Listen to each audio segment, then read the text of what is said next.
প্রয়াত রাজ্যের প্রাক্তন মুখ্যমন্ত্রী বুদ্ধদেব ভট্টাচার্য এদিন সকালবেলায় মৃত্যু হয়েছে তার। একই সঙ্গে এদিন সেই খবর পেয়েই তড়িঘড়ি তার বাড়িতে ছুটলেন রাজ্যের মুখ্যমন্ত্রী মমতা বন্দ্যোপাধ্যায়। সেখানে গিয়ে শোক বার্তা প্রকাশ করলেন। পাশে ছিলেন বুদ্ধদেব ভট্টাচার্য সন্তান সুচেতন ভট্টাচার্য, ছিলেন ফিরহাদ হাকিম সহ রাজ্যের একাধিক মন্ত্রী এবং বিশিষ্ট ব্যক্তিত্বরা। কথায় কথায় একাধিক পুরনো কথাও যেরকম উঠে এলো, আগামী দিনে কিভাবে তার শেষকৃত্য সম্পন্ন হবে সেই বিষয়েও মন্তব্য করলেন মমতা বন্দ্যোপাধ্যায়। কি বলেছেন রাজ্যের মুখ্যমন্ত্রী মমতা বন্দ্যোপাধ্যায় শোনাবো আপনাদের।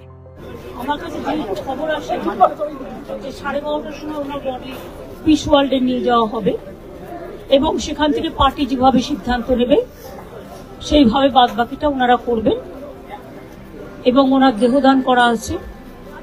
আমরা সরকারিভাবে আজকে রাজ্য সরকার ছুটি ঘোষণা করে দিয়েছি। আজকে ফুল ডে ছুটি থাকবে এবং আগামীকাল সসম্মানে রাষ্ট্রীয় সম্মানের সাথে আমরা তাকে শেষ বিদায় জানাতে চাই গান স্যালুটের মাধ্যমে। এবং আমি রবীন্দ্রকে এটাও বলেছি, আপনি পার্টির সাথে কথা বলুন, পিস ওয়ার্ল্ডে না রেখে যদি আপনারা ভাবেন যে কারণে পিস ওয়ার্ল্ডে রাখা হচ্ছে, বডিটা ইনভার্ম করে রাখলে 72 আওয়ার্স ইনট্যাক্ট থাকে, সেক্ষেত্রে আপনারা রবীন্দ্র সদনেও রাখতে পারেন, নন্দনেও রাখতে পারেন। সেখানে অনেক মানুষ আছেন যারা দেখতে পারেন, কারণ শেষ দেখা তো সবাই দেখতে চায়। এবং তারপরে দল যা সিদ্ধান্ত নেবে, বিধানসভাতেও নিয়ে যেতে বলেছি। স্পিকার সাহেবও ফোন করেছিলেন ওনাদের। কাজেই উনি দীর্ঘদিন বিধানসভার জনপ্রতিনিধি ছিলেন, মুখ্যমন্ত্রী ছিলেন, লিডার অব দ্য হাউস, এবং তাছাড়াও অনেক ডিপার্টমেন্টের মিনিস্টার ছিলেন দীর্ঘদিন। কাজেই ওনার মৃত্যুটা রাজ্যের পক্ষে একটা বড় লস। ওনার সাথে আমার অনেকবার কথা হয়েছে, দেখা হয়েছে।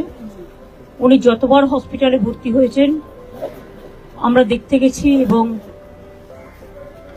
সবসময় উনি সুস্থ হয়ে ফিরে এসেছেন, এটা আমাদের কাছে বড় প্রাপ্য ছিল।